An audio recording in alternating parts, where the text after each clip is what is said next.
Hey guys, what's up? Carter here.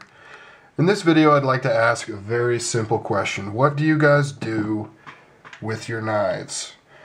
Some of you guys, I kind of know what you do with your knives because I watch your channel and I've heard your opinions and things like that, but a lot of you I don't know what you do with your knives. And the reason why I ask is I got this today, the Microtech Whale Shark, and it's literally gone from being in my pocket to going in the safe to going back in my pocket to going back in the safe. And I don't know why I would even struggle with carrying this. I've carried and I've abused knives that cost more than this. But for some reason, this particular knife just seems like it needs to be babied. I don't know. I'm really digging this knife, by the way. But got me thinking, I come from kind of a collector type personality, or rather I have a collector type personality. Ever since I was little. When I was younger, I was into collecting comic books and things like that, and I was one of those weirdos that put everything in their little Mylar bag and had the little boards, and I was in my teens in the 90s, and well, this is going to be a two-part story here. I was in my teens in the 90s, so I was right in that boom, that comic book resurgence that happened, and I was old enough that I had some cash, but young enough that I didn't have anything really cool to do, so I was hook, line, and sinker into the comic books. And at that time, a big thing was collecting them, protecting them. They're going to be worth money, variant covers, this, that, and the other thing. And I see a lot of those trends in the knife community with sprint runs and limited editions, first production runs, and this, and that. And I see a lot of people that get into collecting. Maybe they'll buy multiples, or they'll buy one to put in the safe and buy one to put in their pocket. And I really struggle with not doing that. Like, it was really hard not to go out and buy another one of these and say that this would be my user, and then I'd have one for the safe. And I've had to talk myself out of it like 2 or 3 times because, I don't know, in my opinion, it's just dumb. It doesn't get you anywhere, and it's all just fake. I mean, I'm trying to condition my mind into understanding that I should just buy what I enjoy owning. And if I'm not going to put it in my pocket and I'm not going to play with it, why do I have it? All those comic books that I bought that I put baggies and Mylar crap in there, they aren't worth anything now. Nothing. The trend, the bubble, popped years and years ago. It's done. For example, today, my kid went into our little storage room and he grabbed this toy. It was a Spawn Violator toy, and it was a limited edition red one. You had to send in coupons and $15 or something to get it. And this was back when, if you don't know what Spawn is, then that just makes me feel even older. But Spawn was huge in the 90s. Started off as this comic book. They made a movie, cartoon, all kinds of toys, those Todd McFarlane toys. I think some of those are still around. But, yeah, this was early, when it very first started, you could get this toy.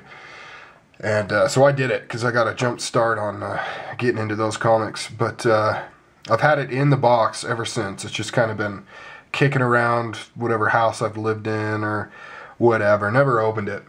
And I remember at one point I looked up the value on it. I think this was in the late 90s, early 2000s, and it was like $75 to $150 or something like that is what it was worth. My kid pulled it out of the back room today. He wanted to open it. Amit, as he says. Amit. So I decided, hey, what the hell, I'll look up, see what these are going for now. And, as I suspected, $10 to $14. Brand new, even in a better condition box than the one I had. So of course I opened it for him so he could play with the toy, which he immediately broke anyways. But anyways, my point on that whole rambling story is the whole collector mentality. It's all built on trends. It's not a finite thing. You can't just buy something, generally speaking, and hold on to it. I mean, there's exceptions with larger collector things, but with the knives and stuff, a lot of these makers, let's say Alan Elishewitz, if you had some old Alan Elishewitz from early in his career and tried to sell it now, you wouldn't get a ton of money for it because it would look outdated, and he is not one of the hot makers right now. If you were to pull out, you know, an early Hinderer right now, sure, awesome. But as soon as his bubble's done and the next hot makers are on the top of the list, then same with him. You know, a lot of it is, it's just very trendy. And so, what was I even talking about? Oh yeah, what do you do with your knives? So, I'm really struggling, and this is kind of a confession, I'm really struggling to squash the whole collector mentality. It's really hard for me. I naturally, when I get something like this, I want to baby it, and I don't want to put scratches on it, and, you know, I want to keep it all super nice and pretty. But I don't get to enjoy it when it's in the safe. And the knives that I enjoy the most are the ones that I spend the most time with, that I play with when I'm watching movies or use or carry and things like that. So in my opinion, it's really in your best interest to use your knives, carry your knives. Don't worry about bringing the value down or not collecting the thing. And of course, there's always exceptions. I mean, there's like really valuable, maybe customs and things like that you wouldn't want to do that with. But especially something like this, it's just a production knife. Right now, they're all sold out, sure. But just like the Select Fire, you can buy those any time of the week, the Select Fires. In fact, I bought one today. And the prices haven't gone up, nothing like that.